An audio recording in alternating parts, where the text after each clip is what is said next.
अस्सलाम वालेकुम। पाकिस्तानी मार्केट में बहुत ही ज़बरदस्त चीज़ आ गई है, जदीद टेक्नोलॉजी वाली चार्जिंग बाइक आ गई है जनाबे वाला। 1 से 1.5 यूनिट ये चार्जिंग पे लेती है और ये पूरे 180 किलोमीटर चलती है।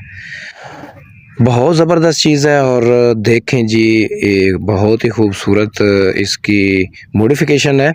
यहाँ पे ये फ्रंट डिस्क है, इसमें शाख बहुत ज़बरदस्त बने हुए हैं और मेट्रो कंपनी की है और ये बहुत ही ज़बरदस्त है। यहाँ पे इसको स्विच दिया गया है, ये इसका लॉक हो गया, अब ये लॉक हो गई है।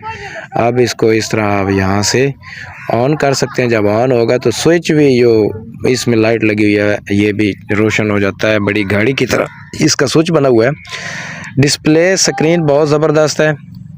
यहाँ पे इसका इस साइड पे ये लाइट और इशारे इंडिकेटर्स दिए गए हैं। इंडिकेटर